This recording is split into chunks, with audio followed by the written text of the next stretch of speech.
BJP mega rally and public meeting was held at the capital's Durga Chomini area on Thursday, organized by Mazdoor Monitoring Cell. 7 Ramnagar constituency BJP candidate Deepak Majumdar, Mazdoor Monitoring Cell President Biplab Kar and others were present. Apart from 7 Ramnagar constituency BJP candidate Deepak Majumdar and Mazdoor Monitoring Cell President Biplab Kar, 7 Ramnagar Mandal President Tapas De, Councillor Shita Das and others also attended this meeting and rally of BJP on this day. আসন্ন ৭ রামনগর বিধানসভা উপনির্বাচন এবং পশ্চিম ত্রিপুরা লোকসভার সাধারণ নির্বাচনকে সামনে রেখে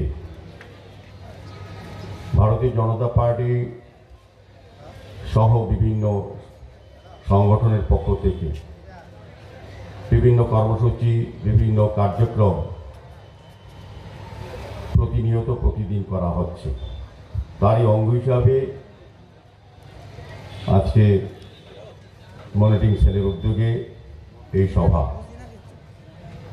আমি প্রথমেই উপস্থিত সকলকে আমার আন্তরিক শুভেচ্ছা এবং ধন্যবাদ জানাই। পাশাপাশি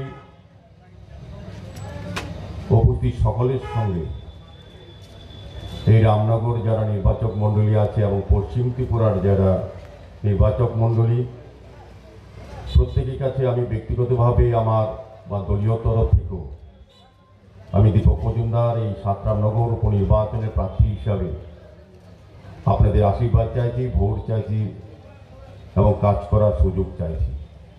পাশাপাশি পশ্চিম ত্রিপুরা লোকসভা কেন্দ্রের যিনি প্রার্থী হয়েছেন তিনি রাজ্যের প্রাক্তন মুখ্যমন্ত্রী, বর্তমান রাজ্যসভার সাংসদ, সকলের প্রিয় শ্রী বিপ্লব কুমার দেবের পক্ষে আমি ভোট চাইছি, আশীর্বাদ চাইছি, ওনাকে বিপুল ভোটে জয়যুক্ত করবে।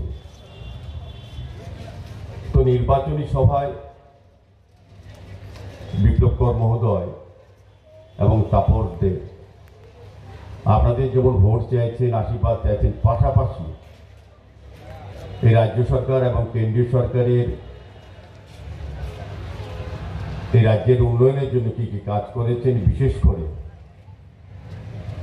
আমাদের শ্রমিক নেতা বিপ্লব কর আলোচনা রেখেছেন যে আমাদের শ্রমজীবী শ্রমিক অংশের মানুষের জন্য এই সরকার কি কি করেছেন, আগে সরকারের সময় কতটা সুযোগ সুবিধা আপনারা পেয়েছিলেন, আর 2018 সরকার আসার পর বিজেপি নেতৃত্বে আপনারা কতটা উপকৃত হয়েছেন, আপনাদের আর্থসামাজিক অবস্থা কতটা পরিবর্তন হয়েছে।